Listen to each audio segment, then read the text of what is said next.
Зөв сонголт подкаст тантай хамт. Сайн байцгаана уу манайхан шинэ өдрийн мэнд. Хэрвээ та подкастын маань анх удаага үзэж байгаа бол манай подкастын зорилго бол токсик нарциссист хүнийг хэрхэн урьдчилан таних мэдэх, хэрв ийм харилцаанд байгаа бол яах ёстой вэ?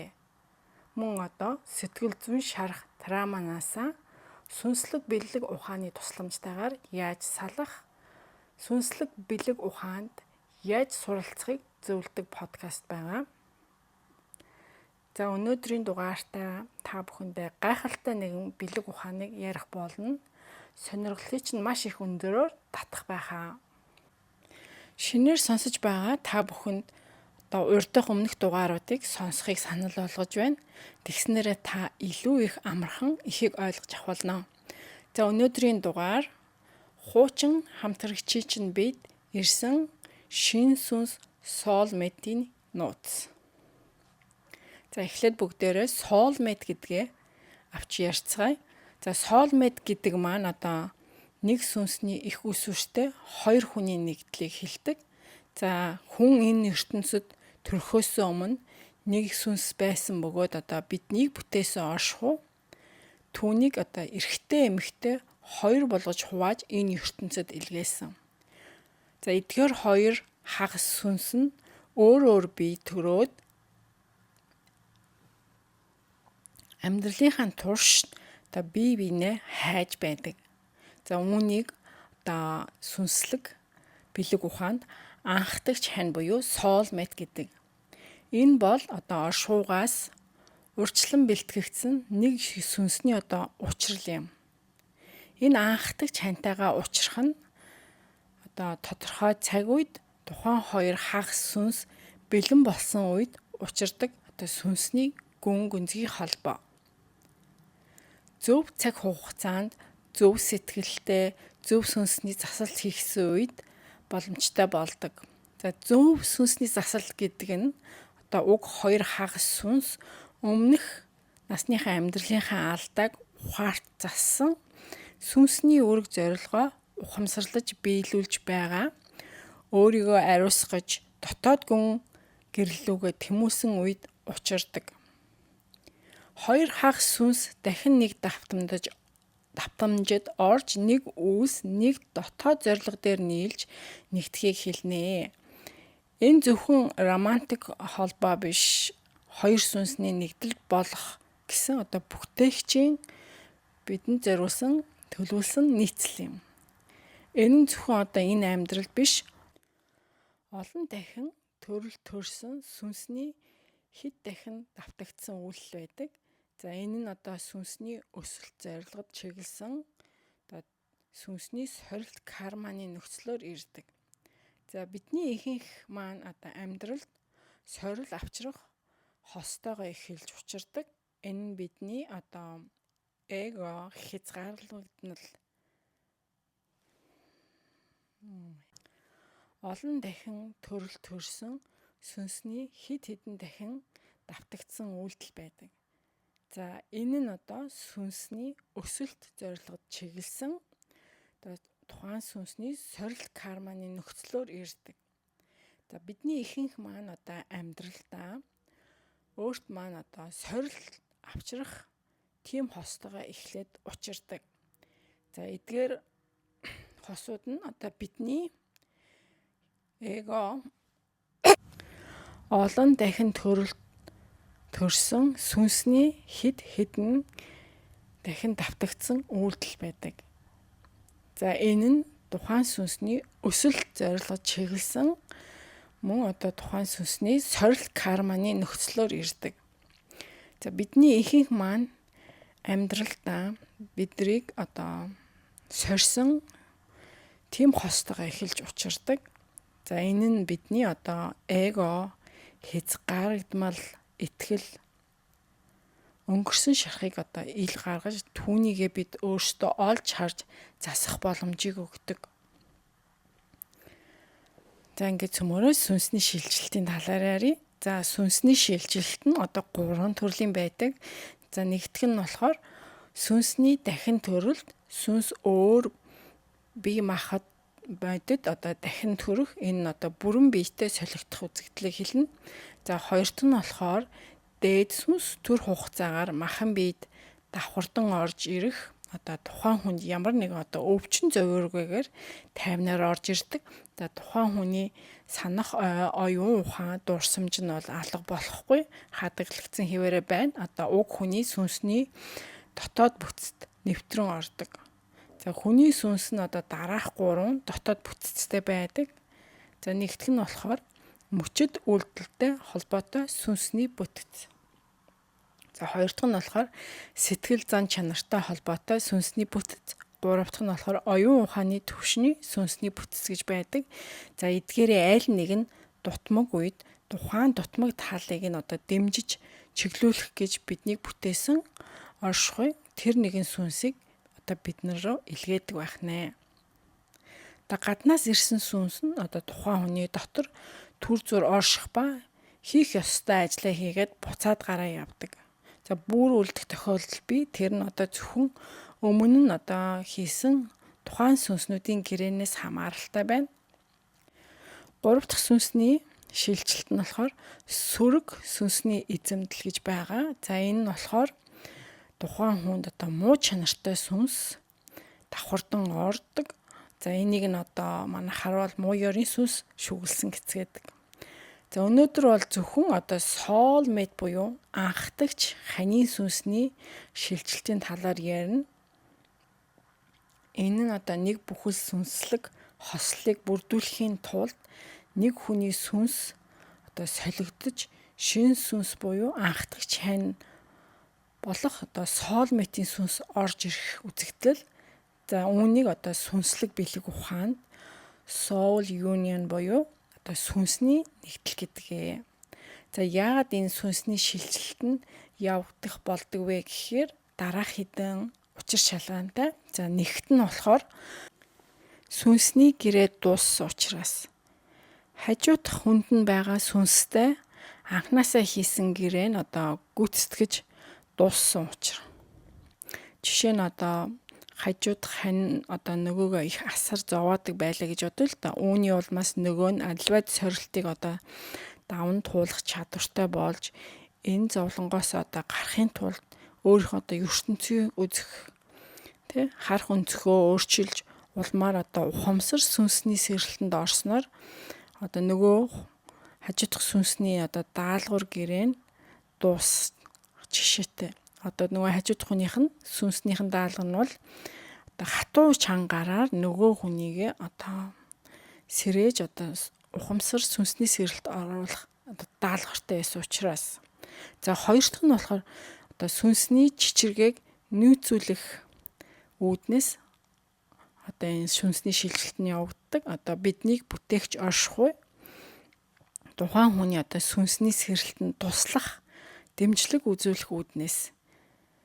За хэрэг хуучин хамтрагчтайгаа одоо хууль ёсоор юм уу одоо өөр хүүхдээрээ энэ насандаа хийсэн кармагаараа холбогдоод одоо ингээд салж болохгүй хിവэрэ байвал оршихуй тэр хоёр хосыг одоо салгахгүйгээр soulmate сүнсийг нь одоо нөгөө сүнсний сэрэлтэнд орсон хамтрагчт нь дэмжлэг болох зорилгоор ингээд төр зураар ингээд илгээдэг. За гуравт нь болохоор одоо оршихуйн сорилт хийх үүднээс.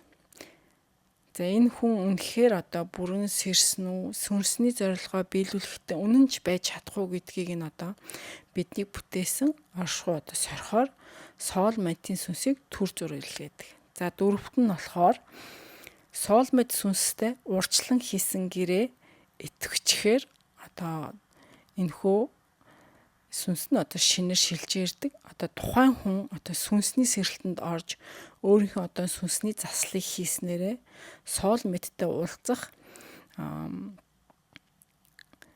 гэрээтэй байсан учраас. За энэ үед одоо хуучин сүнстэй хийсэн гэрээ дууссан байдаг. Энэ нь одоо махан бие дээр одоо хамтын харилцаан дээр нь одоо мөргөлдөөн зөрчил, хөндөрөл гарах хэлбэрээр одоо илэрч болдог. За 5 дахь шалтгаан нь одоо бидний бүтээсэн бүтээгч оршихуй маань биднийг одоо хамгаалах үүднээс. За бидний дунд те өмнөх амьдралынхаа карма, одоогийн амьдралын карма. За энэ карманы өр дуусахгүй те. Эсвэл бие биенээ гомдоосон, би нэг одоо уучлах чадахгүй байгаа өс сансан одоо травманаасаа салж чадахгүй байх үед одоо хоёр хосын сүнсний өсөлтийн одоо хурдын зөрөө ихтэй үед оршихуй нөгөө тухайн сүнсний сэрэлтэнд орсон, ухамсарын сэрэлтэнд орсон хүнийг одоо хамгаалах үднээс ингээд soulmate-ийг түр хугацаагаар илгээдэг. За 6 дахь шалтгаан нь болохоор сүнсний дээд түвшинд дуудлага ирдэг. За үүнийг бол spiritual бэлэг ухаанд сүнслэг дуудлага гэдэг. За тухайн хүний одоо сүнсний өндөр дэвшилт хөгжил нь одоо өндөр энергийг цацруулж энэ энергид одоо таарах soulmate болон мөн одоо өөр сүнсний кодыг итвэхжүүлж өөртөө дуудан татдаг.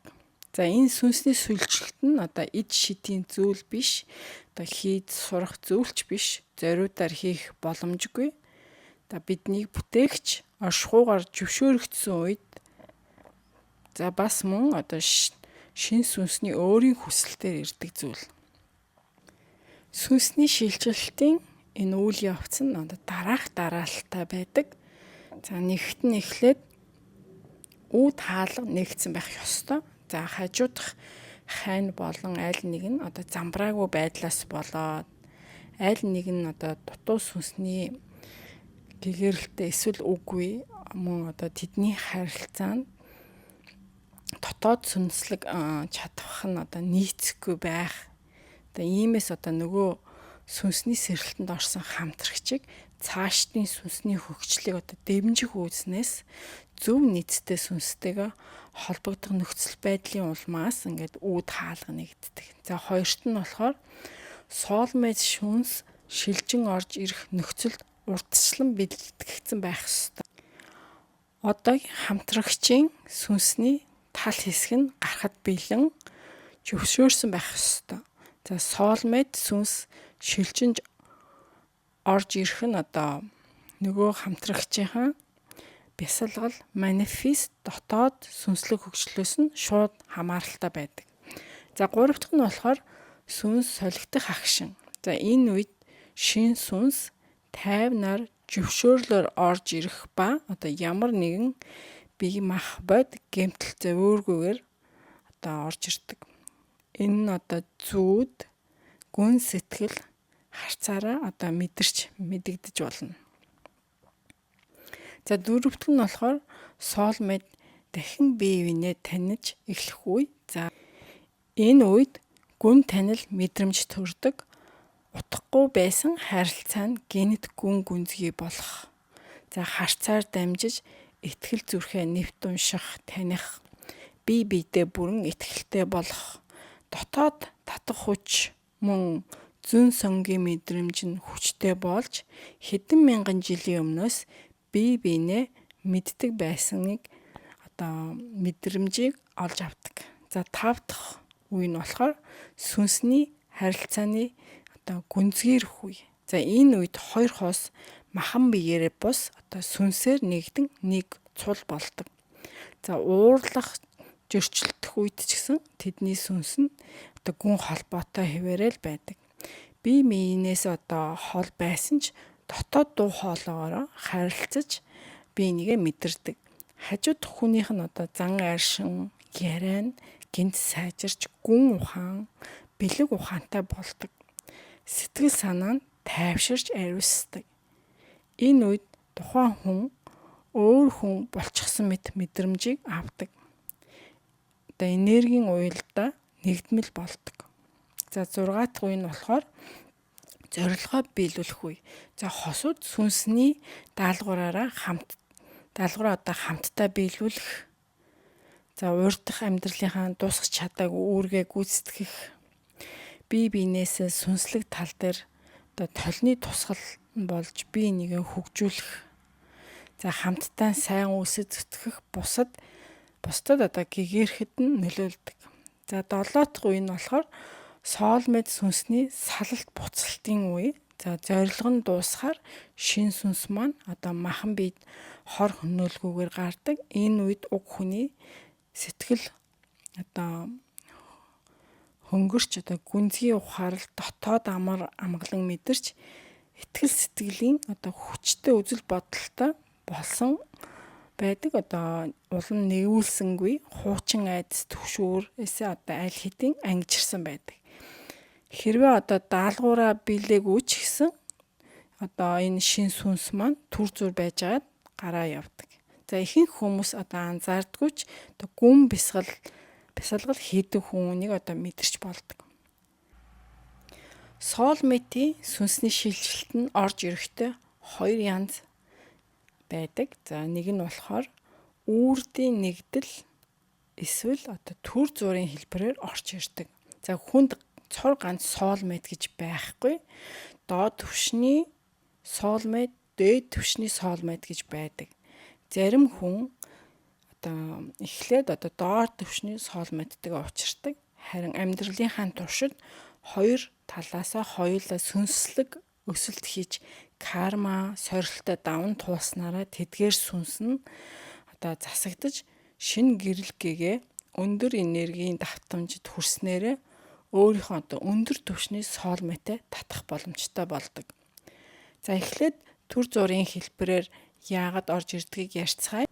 За нэгт ихэнхдээ хүн болгонд одоо soulmate-тэйгээ шууд учрах боломж байдгүй. За хоёрт тухайн хүний сүнсний сэрэлт нь нөгөөдөө нөлөөснөөр soulmate сүнсэд төвөггүй орж ирэх үүд нээгддэг.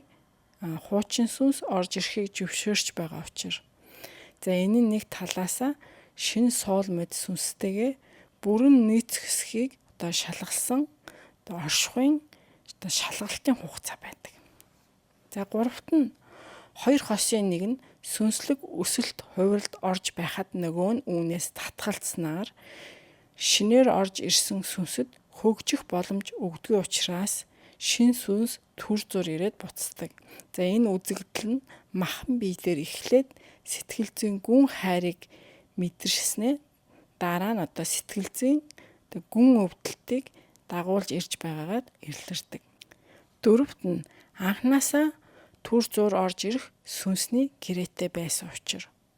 За энэ нь голцоо шинэ орж ирсэн сүнсний үүрэг зорилготой холбоотой байдаг. Хоёр soulmate сүнс нэгдэж нэгэн даалгавраар дуусгах юм шиг.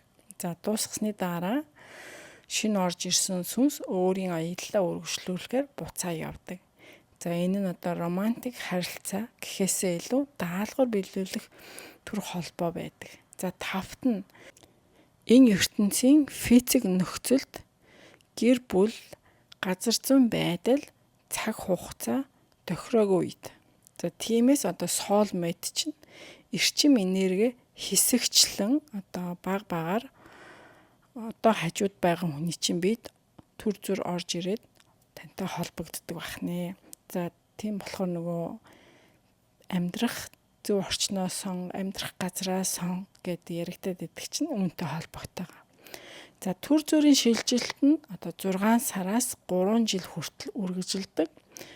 Үүнийг одоо шин сүнсний хослол дасгах дамжлагын үе гэж одоо spiritual ертөнцид үздэг. Түр зургийн сүнсний шилжилтийн энэ үед үлдсэн нөгөө хуучин сүнсний үлдэгдэл хэсэг нь мөн одоо энэ хоёр soulmate сүнстэй давхар сүнсний хөгжилтийг хийгээ явж идэг. За зарим үед одоо зөвшөөрөгдөхгүй татгалзах одоо тохиолдолж байгаа. Хэрв энэ шинэ soulmate сүнс зөвшөөрөгдөхгүй улмаас бас энэ шинэ сүнс урдын хийсэн гэрээнийхэн дагуу түр зур ирсэн ч гэсэн хизээ нэгэн цагт одоо энэ soulmate сүнс чинь нэгэн шин биед орж одоо soulmate-тэйгээ заавал нэгдэн учирдаг.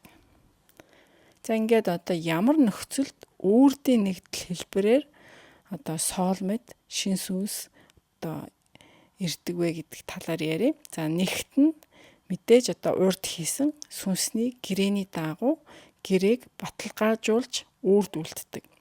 За сүнсний гэрээ нь бие сүнс гэсэн цогц хэлбэртэй байхад зарим нь одоо зөвхөн сүнс солигдох нөхцөлтэй байдаг.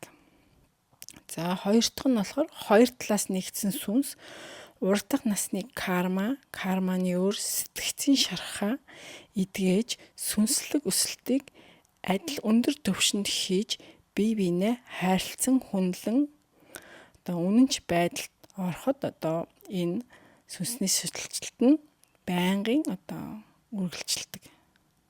За гуравт нь хоёр талаас нэгдсэн сүнсний засалт, сүнсний зорилгоо нэгтгэж хийж дуусах үед.